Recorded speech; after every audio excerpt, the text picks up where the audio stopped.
Bonjour à tous, bienvenue sur Usus, by Idétique. Nouvel épisode aujourd'hui avec Christophe Roussier de la société Codra. Bonjour Christophe. Bonjour Daniel, merci de me recevoir et de donner à Codra l'opportunité d'avoir une meilleure visibilité. Ah ben écoute, on est heureux de vous recevoir en tout cas. Alors d'abord, tu vas te présenter, Christophe. Oui. Hein? Alors je suis donc Christophe Roussier, je suis ingénieur commercial chez Codra depuis bientôt 12 ans. D'accord. J'ai en charge le développement de l'activité commerciale de Codra et de notre logiciel, notre plateforme logicielle Panorama sur la région sud-est. D'accord. Et au-delà de cette activité, j'ai également un rôle national avec les ingénieries nucléaires d'EDF. D'accord. Voilà. T'as de quoi faire. Je suis bien occupé. C'est pour ça que d'ailleurs, je lance un appel, on recrute sur la région sud-est quelqu'un pour venir m'épauler et m'aider à déployer, à développer l'activité. Pourquoi pas, on ne sait jamais. On sait si jamais. Exactement. Si ça vous intéresse, vous pouvez contacter Christophe. C'est ça. Codra alors, parle-nous de Codra. Donc, Codra est une société française basée à Massy, région parisienne, qui existe depuis une quarantaine d'années maintenant. D'accord. Pas tout à fait, c'était créé en 86.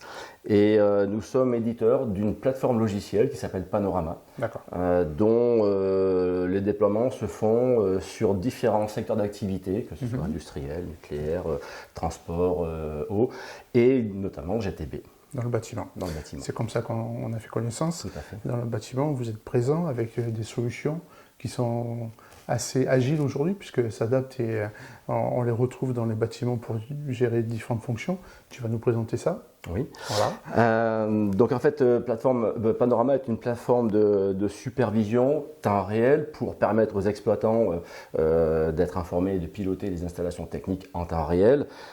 Et on a également une facette temps différé pour tout ce qui est captage des données, archivage et mise en place d'indicateurs de KPI pour de l'analyse.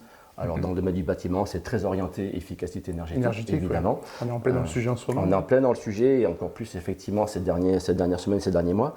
Et de plus, les évolutions réglementaires avec le décret tertiaire et le décret BAX poussent un certain nombre d'acteurs vers ces solutions de GTB et d'outils tels que Panorama, bien entendu. Alors Codra, qu'est-ce qu'il y a de smart dans Panorama ? Eh bien écoute, Panorama donc, est un outil logiciel qui va permettre de répondre à différents besoins. Comme j'ai dit tout à l'heure, donc celui d'exploiter des installations en temps réel, apporter une capacité de visibilité sur les installations et de pilotage des installations. D'accord.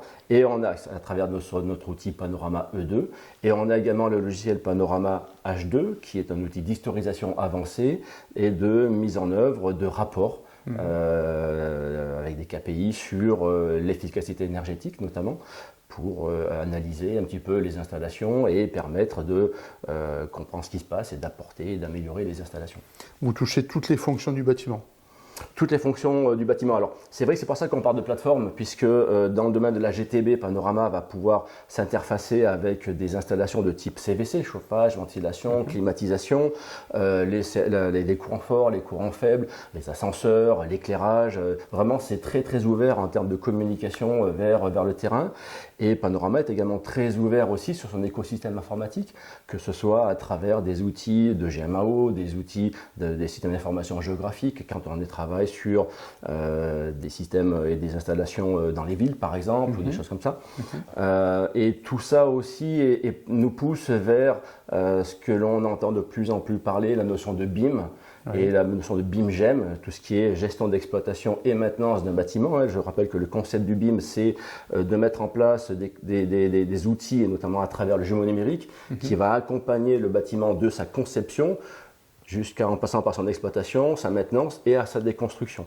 J'étais pas plus tard que ce matin avec un cabinet d'architecture qui s'intéresse à ce genre de choses dès la conception maintenant justement, et qui nous avait rencontrés au salon BIMworld. Et voilà, voulait un petit peu en savoir un peu plus sur comment eux-mêmes peuvent prendre en compte dès la conception, dès l'imagination d'un bâtiment, ce genre de concept. D'accord, ok, très bien. On parle beaucoup de boss aujourd'hui. Est-ce que c'est un sujet que vous abordez? Oui, tout à fait. Dans la mesure où Codera est membre de la SBA, la Smart Building Association, et dans le livre blanc de cette organisation, donc il est décrit un petit peu ce que c'est qu'un boss.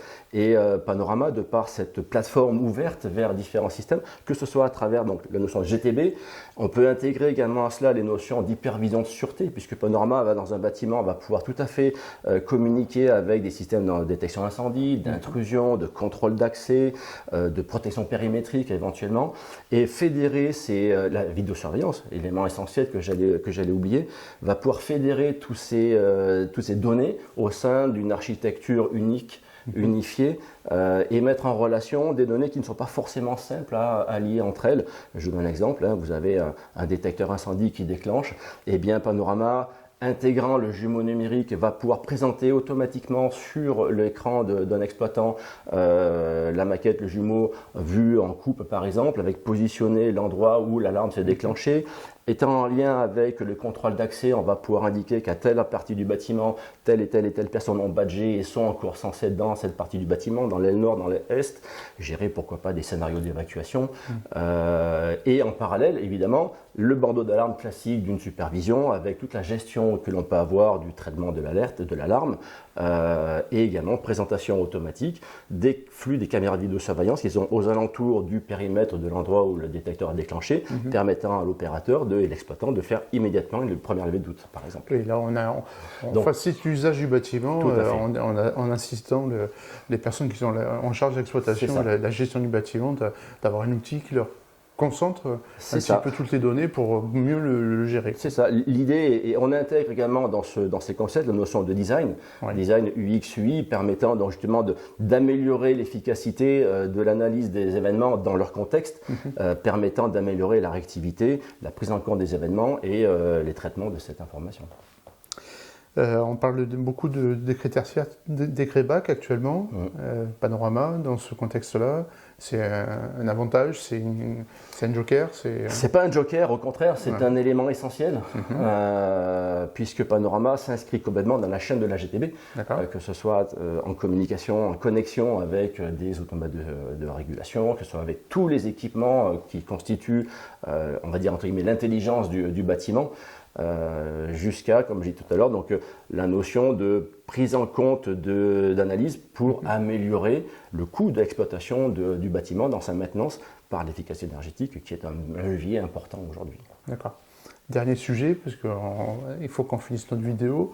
La cybersécurité, je crois que c'est un domaine qui tient à cœur à Codera. Tout à fait, c'est un élément essentiel dans notre stratégie et dans notre philosophie, puisque en 2019, Panorama a été certifié par l'ANSSI. Je rappelle, pour ceux qui ne connaissent pas, l'ANSSI, c'est l'Agence nationale de sécurité des systèmes d'information. C'est un organisme gouvernemental qui met en œuvre un certain nombre de règles, de bonnes pratiques sur l'hygiène informatique. Et on a travaillé depuis de nombreuses années, ça fait à peu près 7 ans qu'on travaille avec eux pour l'écriture des cibles de sécurité dans lesquelles on va s'inscrire. Et Panorama a été le premier outil de supervision de type SCADA à être certifié par l'ANSSI. Ça, c'était la première étape. Et la deuxième étape, ça a été la qualification de la société.